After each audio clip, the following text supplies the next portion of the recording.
अस्सलाम वालेकुम, मैं हूं कलीमुल्लाह। आज हम बात करेंगे कि क्या तुर्की में प्रॉपर्टी खरीदने पर फॉरेनर को वैल्यू एडिड टैक्स देना पड़ता है। वैट टैक्स की कितनी किस्में हैं और कौन सी प्रॉपर्टी पर वैट टैक्स देना पड़ता है। हमारे साथ हैं अली अकबर साहब। अस्सलाम वालेकुम सर, क्या हाल है।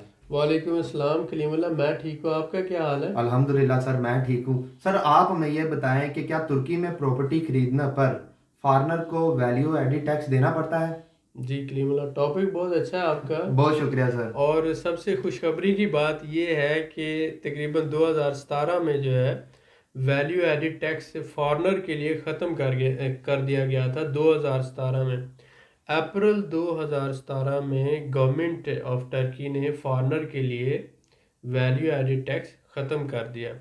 अब बीइंग ए फॉरेनर अगर आप इन्वेस्टमेंट करते हैं, यानी $2.5 लाख की आप इन्वेस्टमेंट कर रहे हैं, तो ऐसी सूरत में गवर्नमेंट ऑफ टर्की जो है, यानी टर्की की हुकूमत जो है, वो आपको पासपोर्ट दे रही है, नेशनैलिटी दे रही है, इंसेंटिव्स दे रही है, आपको आपको आपकी बीवी को और बच्चों को वो शहरियत दे रही है। तो ऐसी सूरत में वो आप पे टैक्स क्यों लगाएगी? तो गवर्नमेंट ने ये किया कि जो फॉरेनर्स जितने भी हैं, जब वो प्रॉपर्टी ख़रीदेंगे या फॉरेनर कंस्ट्रक्शन कंपनीज जो हैं, फॉरेन कंस्ट्रक्शन कंपनीज जो कि बड़े प्रोजेक्ट कंप्लीट करती हैं, तो उसको समझ लें इनक्रेज करने के लिए या फॉरेन डायरेक्ट इन्वेस्टमेंट को मज़ीद ज़्यादा बढ़ाने के लिए उन्होंने ये टैक्स ख़त्म किया। अब ऐसा है कि टर्की में 3 किस्म का वैल्यू एडिड टैक्स है, जो 1% से लेकर 18% तक है। तो आज की वीडियो में हम आपको ये बताने की कोशिश करेंगे कि ये 1% वैल्यू एडिड टैक्स किसको देना पड़ता है, 8% वैल्यू एडिड टैक्स किसको देना पड़ता है, और 18% वैल्यू एडिड टैक्स किसको देना पड़ता है। और सबसे बड़ी अच्छी और खुशी की बात ये है कि फॉरेनर को वैल्यू एडिड टैक्स देना नहीं पड़ता अगर वो प्रॉपर्टी इन 4 उसूलों के तहत ख़रीदता है और 4 एहतियाती तदाबीर करता है, तो उसको 1% भी वैल्यू एडिड टैक्स देना नहीं पड़ेगा। तो ये जो बात है, ये आज की वीडियो में हम आपको बताएंगे। इंशाल्लाह सर, बहुत शुक्रिया सर आपका। सर मैं आपसे ये जानना चाहूँगा कि तुर्की में जितने भी कंसल्टेंट हैं वो किसी भी हमारे भाई को 60,000 या इससे ज़्यादा की ही प्रॉपर्टी सेल करते हैं।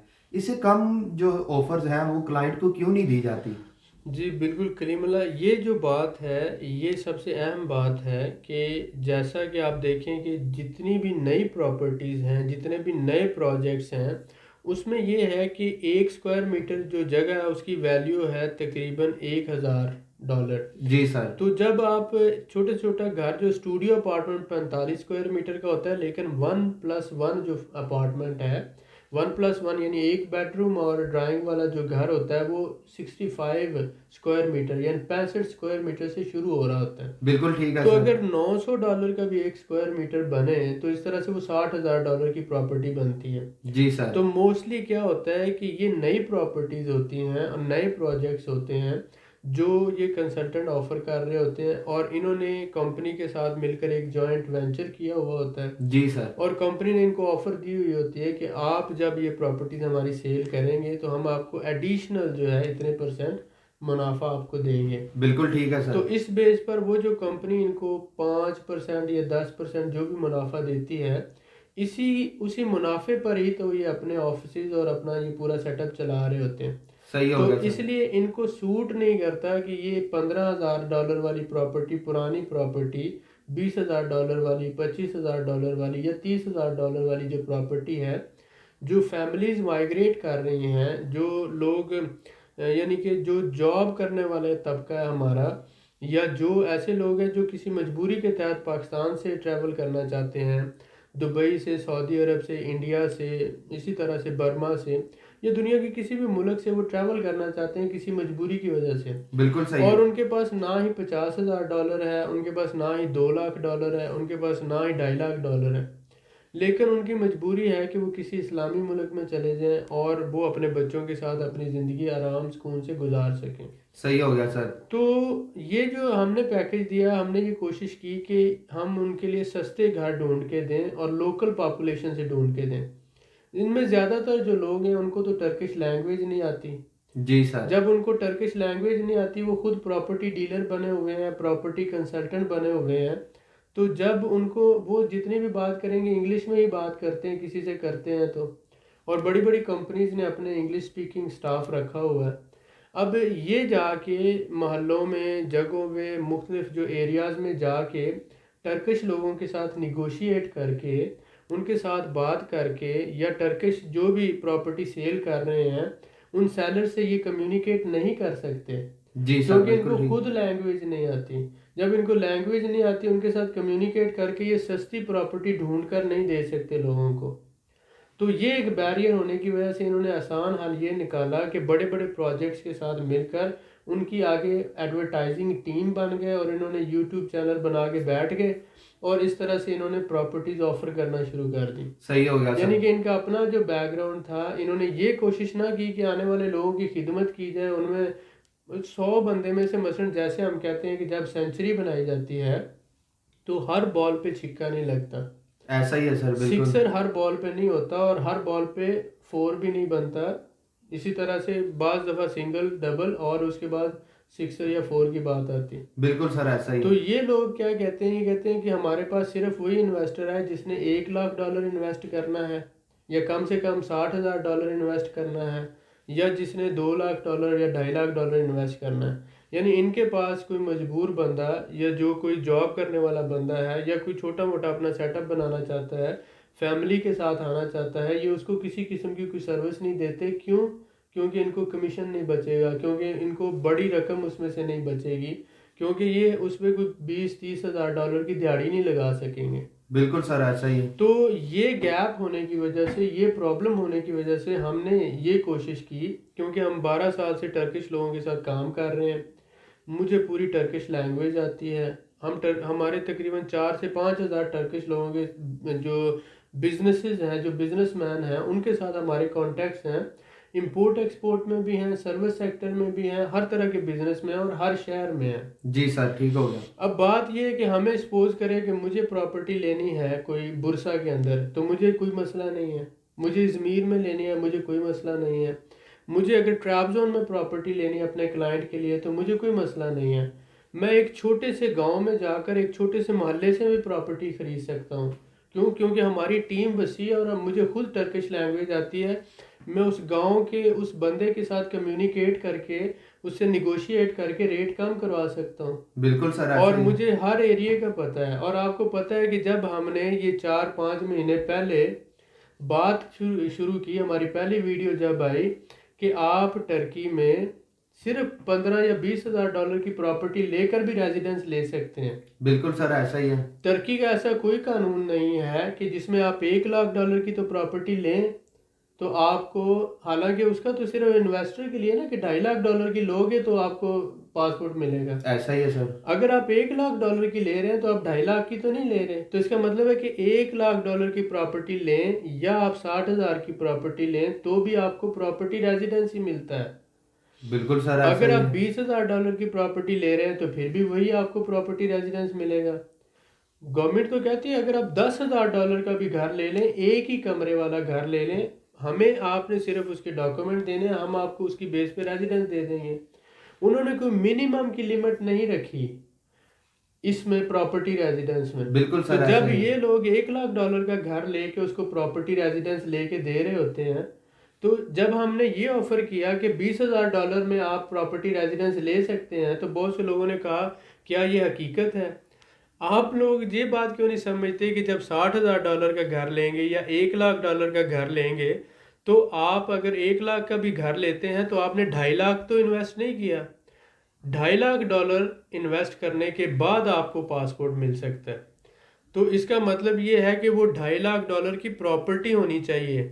अब 2.5 लाख की प्रॉपर्टी है तो उसके ऊपर आपने उसके कमीशन और वो सारे जो मामलात करके, डॉक्यूमेंटेशन करके, वो आपको 2,80,000 में पड़ जानी है। इसका मतलब है $2,80,000 आप इन्वेस्ट करेंगे तो आपको पासपोर्ट मिलेगा। तो फिर ये लोग आपको $60,000 का घर लेकर पासपोर्ट लेके देते हैं? नहीं, बिल्कुल भी नहीं। ये भी प्रॉपर्टी रेजिडेंस लेके देते हैं। तो जो अगर आप 15,000 या $20,000 का घर ले लेंगे तो उस पर भी आपको वही प्रॉपर्टी रेजिडेंस मिलेगी। फ़र्क कोई भी नहीं है, प्रोसेसिंग सेम है, सब कुछ सेम है। यहाँ पे वो टेक्निकल बात है जो हम आपको बताना चाहते हैं कि 1% जो वैल्यू एडिड टैक्स है वो पुरानी और सस्ती प्रॉपर्टीज़ के ऊपर लगता है। 1% जो वैल्यू एडिड टैक्स है, जो 1% वैट है, वो पुरानी और सस्ती यानी 2 स्टार और 3 स्टार प्रॉपर्टीज़ जो हैं, या पुरानी प्रॉपर्टी है 2 साल 4 साल 5 साल 8 साल, उनके ऊपर 1% टैक्स लगता है। जो नई प्रॉपर्टी है और महंगी प्रॉपर्टी है उसके ऊपर 8% वैल्यू एडिड टैक्स लगता है। यानी अगर आप 3 स्टार से ऊपर यानी 4 स्टार 5 स्टार प्रॉपर्टी लेंगे, महंगी वाली प्रॉपर्टी लेंगे, बड़े प्रोजेक्ट्स लेंगे, तो वो जो प्रॉपर्टी है उसके ऊपर आपको 8% टैक्स देना होता है। ठीक है, आपको नहीं, फॉरेनर्स को नहीं देना होता, लोकल जो जितने भी बाय करते हैं उनको 8% देना होता है। इसी तरह से जब आप वो प्रॉपर्टी जो है सीधी सी बात है कि 150 स्क्वायर मीटर से अगर कम है तो 8% है। अगर वही प्रॉपर्टी का एरिया 150 स्क्वायर मीटर से ज़्यादा हो जाता है तो उस पर 18% है। यानी कि आपका घर, अगर मैं सीधे लफ्ज़ों में कहूँ तो 5 मरला जगह जो है, या अगर आप उसको स्क्वायर मीटर में समझते हैं तो 150 स्क्वायर मीटर जो है एरिया, ये पाकिस्तान में 5 मरला के बराबर बनता है। पाकिस्तान के अलावा आप इसको कर लें कि 150 स्क्वायर मीटर, 150 स्क्वायर मीटर जो एरिया है उसके ऊपर उससे कम या उसके बराबर एरिया पर 8% टैक्स है। अगर जो इससे ज़्यादा एरिया हो जाएगा, 200 स्क्वायर मीटर हो जाएगा, 250 हो जाएगा, 300 हो जाएगा, 500 हो जाएगा, जब 150 से ज़्यादा स्क्वायर मीटर हो जाएगा तो तब आपको 18% टैक्स देना होता है। और वो भी 4 स्टार और 5 स्टार प्रॉपर्टीज़ पर, और वो भी सिर्फ लोकल लोगों को देना होता है, फॉरेनर्स को वो भी नहीं देना होता। अब पहली तो तफसील बताने, इसके दो पहलू हैं जो मैं आपको बताना चाहता हूँ। पहला पहलू तो ये है कि ये आप 3 तरह का वैल्यू एडिड टैक्स है। पहली बात तो ये समझ लें कि टोटल 3 तरह का है, लोकल लोगों को भी ये तीनों तरह का टैक्स देना पड़ता है, फॉरनर को ये नहीं देना पड़ता। पहली बात तो ये कंफर्म होगी कि फॉरनर को जो है सिर्फ पहला जो टैक्स है वो देना पड़ेगा। ठीक है, दूसरा जो टैक्स है ना 8% और 18% वो नहीं देना पड़ेगा, क्योंकि फॉरनर अगर नई प्रॉपर्टी खरीदता है तो उसके ऊपर उसको पहला भी नहीं देना पड़ेगा। अब फॉरनर अगर पुरानी खरीदेगा तो उसके ऊपर जो है एग्जाम्पशन अलाउ नहीं है। तो इसलिए पहली बात तो अगर आप नई प्रॉपर्टी खरीदते हैं तो ये तीनों किस्म का टैक्स आपको नहीं देना पड़ेगा। यानी मैं दोबारा बात रिपीट करूँगा, अगर आप फॉरनर हैं और आप नई प्रॉपर्टी खरीदते हैं टर्की में, 2 स्टार 3 स्टार 4 स्टार 5 स्टार किसी भी तरह की नई प्रॉपर्टी खरीदते हैं, नई प्रॉपर्टी से मुराद प्राइमरी प्रॉपर्टी, वो प्रॉपर्टी जो किसी कंस्ट्रक्शन कंपनी ने खुद बनाई है, कंस्ट्रक्ट की है और आपने डायरेक्ट उससे कब्जा ले लिया है, उससे खरीदी है। तो जब आप किसी कंस्ट्रक्शन कंपनी से डायरेक्ट खरीदते हैं, चाहे वो प्रॉपर्टी 2 स्टार हो, 3 स्टार हो, 5 स्टार हो, महंगी हो या सस्ती हो, बीइंग अ फॉरनर आपको वैल्यू एडिड टैक्स नहीं देना होगा। ये बात क्लियर है, 100% कन्फर्म्ड है, टेस्टेड है, वेरीफाइड है। अब बात क्या है कि आपसे कब टैक्स लिया जाता है, कि जब आप पुरानी प्रॉपर्टी खरीद रहे हैं या ऐसी नई प्रॉपर्टी खरीद रहे हैं जो पहले कंस्ट्रक्शन कंपनी से किसी एक बंदे ने खरीदी है और उसके बाद आप उससे ले लेते हैं। मसलन कलीमुल्ला वो प्रॉपर्टी खरीद लेता है कंस्ट्रक्शन कंपनी से और मैं इससे ले लेता हूँ, तो फिर उसके ऊपर प्रॉपर्टी पर वैल्यू एडिड टैक्स होता है। अब मुझे या तो कलीमुल्ला से पहले बात करनी चाहिए कि क्योंकि मैं तो फॉरेनर हूँ, मुझे तो वैल्यू एडिड टैक्स एग्जेम्प्टेड है, भाई ये जो टैक्स है ये तुम्ही ने पे करना है, क्योंकि मैं तो फॉरेनर हूँ, मुझे तो गवर्नमेंट ने सहूलत दी हुई है। अब अगर ये राज़ी हो जाता है तो मैं इसे सौदा कर लेता हूँ, अगर ये राज़ी नहीं होता तो मैं कंपनी से ले लेता हूँ। तो पहली बात तो ये है कि अगर आप कंपनी से डायरेक्ट, अगर आपने नया घर खरीदना है तो आपको ऐसी प्रॉपर्टी लेनी है जो आप डायरेक्ट कंपनी से ले रहे हो, किसी मालिक मकान से ना ले रहे हो। तो उसके ऊपर आपको 1%, 8% या 18% किसी भी किस्म का टैक्स नहीं देना पड़ता, ये जेहन में रख लें। ठीक हो गया, यानी वैल्यू एडिड टैक्स नहीं देना पड़ता। टापू का जो टैक्स है वो अलहदा से है, वो 3% है, वो आपने देना होता है, और बाकी जो है वो थोड़े बहुत अखराजात हैं वो। लेकिन जो ये वैल्यू एडिड टैक्स की बात कर रहे हैं ये फॉरनर के ऊपर लागू नहीं होता। अब होता ये है कि आपको प्रूव करना होता है कि आपने, यानी फॉरेनर ने ये प्रूव करना होता है, एक तो वो टर्की के अंदर रह नहीं रहा, टर्की का उसके पास कोई रेजिडेंस कार्ड नहीं है, यानी कि उसने शादी नहीं की हुई, बिजनेस नहीं किया हुआ या जॉब नहीं कर रहा टर्की में पहले से, उसने ये प्रूव करना है। दूसरा ये करना होता है कि उसका अपनी कोई कंपनी रजिस्टर्ड नहीं है टर्की में, उसका कोई बिजनेस रजिस्टर्ड नहीं है टर्की में। तीसरा ये प्रूव करना होता है उसने कि वो जो है इन्वेस्टमेंट बाहर से लेकर आया है, फॉरेन करेंसी की सूरत में लेकर आया है। जब फॉरेन करेंसी की सूरत में आप बाहर से लेकर आते हैं तो minimum 50% of investment foreign currency का होना चाहिए जो बैंक से ट्रांसफ़र हो, या आप जब कैश की सूरत में लेकर आते हैं तो एयरपोर्ट पर कस्टम डिक्लेरेंस जो है वो होना चाहिए और उसकी कंफर्मेशन होनी चाहिए, कस्टम अथॉरिटी उसको लिख के दे कि ये बंदा इतना कैश लेकर फलां डेट को, इस डेट को इतने बजे टर्की आया, तो वो लेटर पे स्टैंप करके सिग्नेचर करके दे देगा। तो 4 रिक्वायरमेंट अगर आप पूरी करते हैं तो आपको वैल्यू एडिड टैक्स एग्जेम्प्टेड है। पहली रिक्वायरमेंट ये है कि आप फॉरेनर हैं और आप टर्की में, आपका कोई बिजनेस नहीं है, आप टर्की में रह नहीं रहे हैं, ये आपकी पहली रिक्वायरमेंट है। दूसरी रिक्वायरमेंट ये है कि आपने 50% मिनिमम, कम से कम 50% जो टोटल प्रॉपर्टी की वैल्यू है उसका 50% आपने फॉरेन करेंसी में पेड किया है, और बाकी आप जो है चाहे तो 1 साल में दे दें, चाहे तो आप महीने बाद दे दें, लेकिन विद इन ईयर आपने बाकी पेमेंट करना होती है। ठीक है, ये आपने प्रूव करना है। तीसरी रिक्वायरमेंट ये है कि अगर आप कैश लेकर आ रहे हैं तो कैश जो है आप कस्टम एयरपोर्ट पे आपने डिक्लेरेशन दी और कस्टम अथॉरिटीज़ ने आपको कंफर्मेशन लेटर बना कर दिया कस्टम अथॉरिटी की तरफ से कि इतना कैश ये बंदा फलां डेट को लेकर आया है, वो लेटर साथ लगाना है। और आपने साबित करना है कि आप ऑलरेडी टर्की में नहीं रह रहे, ना ही आप जॉब कर रहे हैं, ना आप शादीशुदा हैं, आप पहले से टर्की में मौजूद नहीं थे, आप फॉरनर, यानी कि टर्की में आपके पास रेजिडेंट कार्ड नहीं है। रेजिडेंट कार्ड से मुराद आपके पास ब्लू कार्ड नहीं है, ब्लू। जिनके पास ब्लू कार्ड है, ब्लू रेड वाले की बात नहीं हो रही, जिनके पास ब्लू कार्ड है वो एग्जेम्प्टेड नहीं होंगे। जो टूरिस्ट वीज़े पर आके रेड कार्ड लेते हैं यानी टूरिस्टिक रेजिडेंस लेते हैं उनको कोई इशू नहीं है। तो ये 4 रिक्वायरमेंट आप अगर पूरी करते हैं तो आपको 1% भी वैल्यू एडिड टैक्स नहीं देना होगा। शर्त ये है कि आप नई प्रॉपर्टी खरीदेंगे, डायरेक्ट कंस्ट्रक्शन कंपनी से ख़रीदेंगे, किसी मिडल मैन से नहीं ख़रीदेंगे, किसी दूसरे बंदे से नहीं ख़रीदेंगे कि उसने कंपनी से ली हुई है और आपको सेल कर दी। क्योंकि टर्की की गवर्नमेंट का ये लॉ है कि जब कोई प्रॉपर्टी कंपनी सेल करती है तो पहला जो बायर है अगर वो ख़रीद कर 6 महीनों के बाद सेल करेगा, 8 महीनों के बाद सेल करेगा, तो उसके ऊपर 18%, 8% से लेकर 18% टैक्स देना पड़ता है। अब अगर सपोज करें एक बंदा प्रॉपर्टी ख़रीदता है और वो 8 महीनों के बाद सेल कर रहा है तो उस प्रॉपर्टी पर वैल्यू एडिड टैक्स लागू हो चुका है। अगर आप एज ए फॉरेनर वो प्रॉपर्टी ख़रीदते हैं तो या तो आप वो वैल्यू एडिड टैक्स दें या वो मालिक दे, तो ये आपको एग्री होना पड़ेगा। अगर वो मालिक कहता है कि मैं दे दूंगा वैल्यू एडिड टैक्स तो इट्स ओके, अगर वो कहता है मैं नहीं दे रहा तो आप डायरेक्ट कंपनी से ले लें। तो ये जो सारी कंडीशंस हैं, ये जो सारी सूरत हाल है, इसको कहते हैं कॉम्प्लिकेशंस। और ये आम सादा बंदे को इतना पता नहीं होता। जब आपको इतना पता नहीं होता तो ये लोग क्या करते हैं, सीधे लफ्ज़ों में आपको बेवकूफ़ बनाते हैं और आपको नई प्रॉपर्टी सेल करके आपसे टैक्स भी ले लिया जाता है और आपको कहा जाता है कि ये तो कानून में है, इतना आपने टैक्स देना है, हालांकि आपको एग्जाम्पशन मौजूद है।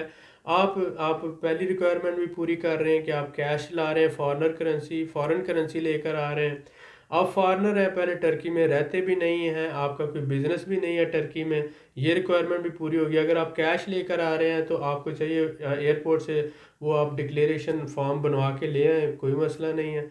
आप पहले कोई बिजनेस भी नहीं कर रहे, रेजिडेंट भी नहीं है, तो ये सारी रिक्वायरमेंट आप पूरी कर रहे हैं तो आपको वैल्यू एडिड टैक्स फॉरेनर होने के नाते देने की ज़रूरत नहीं है। हाँ, अगर आप पुरानी प्रॉपर्टी ख़रीदते हैं जो चीप भी है, सस्ती भी है, 5 साल पुरानी है, 8 साल पुरानी है, 6 साल पुरानी है, उसके ऊपर सिर्फ 1% वैल्यू एडिड टैक्स है, वो आपको देना पड़ेगा क्योंकि आप पुरानी प्रॉपर्टी ख़रीद रहे हैं। तो इसलिए ये बातों का समझना बहुत ज़्यादा ज़रूरी है, वैल्यू एडिड टैक्स को समझना बहुत ज़्यादा ज़रूरी है। और उसके अलावा कोई भी प्रॉपर्टी जो आप 150 स्क्वायर मीटर से बड़ी, यानी 5 मरले से बड़ी प्रॉपर्टी होगी तो उस वो या अगर कमर्शियल और रेजिडेंशियल दोनों पर्पज़ के लिए यूज़ हो रही होगी तो उसके ऊपर 18% टैक्स है। तो ये तीन किस्म का टैक्स 1%, 8% और 18%। 1% सस्ती प्रॉपर्टी के लिए, 8% 150 स्क्वायर मीटर से कम जो प्रॉपर्टी है उस पर, और 18% 150 स्क्वायर मीटर से जो ज़्यादा प्रॉपर्टी है उस पर लागू होता है। और ये तीनों किस्म का जो टैक्स है ये फॉरेनर को नहीं देना होता। इसीलिए आपको एक अच्छी प्रॉपर्टी ढूंढने की ज़रूरत होती है। अगर आप नई ले रहे हैं तो डायरेक्ट कंस्ट्रक्शन कंपनी से लें, अगर आप पुरानी ले रहे हैं तो फिर आपको 1% टैक्स देना पड़ेगा, और आप वो कोशिश करके एक अच्छा नेगोशिएट करके सस्ती और बेहतरीन प्रॉपर्टी लें। और इंशाल्लाह उम्मीद है कि ये वीडियो आपके लिए यूज़फुल होगी। कोशिश तो आपने की है, लेकिन ये कुछ टॉपिक इस तरह का था कि मैंने तो अपनी तरफ से कोशिश किया, हो सकता है फिर भी बहुत से लोगों को समझ ना आई हो। फिर भी अगर समझ नहीं आई तो कमेंट में लिखिएगा या सवाल पूछिएगा, जिस बात की समझ नहीं आई मैं आपको जवाब देने की कोशिश करूँगा। इंशाल्लाह सर, माशाल्लाह आपने सर बड़ी ही तफसील से बताया, मैं आपका बड़ा शुक्रगुजार हूँ। सर मैं आपसे ये जानना ज़रूर चाहूँगा कि जैसा कि आपने कहा कि आपके कहने के मुताबिक कि $2.5 लाख से कम कोई भी बंदा अगर पैसे लगा के प्रॉपर्टी खरीदता है तो उसको सिर्फ प्रॉपर्टी रेजिडेंस परमिट ही मिलेगा, ऐसे चाहे वो 1 लाख का खरीदता है, 5,000 का खरीदता है, $50,000 का घर खरीदता है। जी जी। तो इनका सबका तरीकाकार भी सेम होगा अप्लाई करने का? यही तो ये लोगों ने कन्फ्यूज़न पैदा की हुई है कि अगर आप 2.5 लाख से कम की प्रॉपर्टी खरीद रहे हैं, जी सर। तो चाहे आप 1 लाख की खरीद रहे हैं चाहे आप 1.5 लाख की खरीद रहे हैं, तो ऐसी सूरत में आपको सिर्फ प्रॉपर्टी रेजिडेंस ही मिलेगा। सही हो गया सर।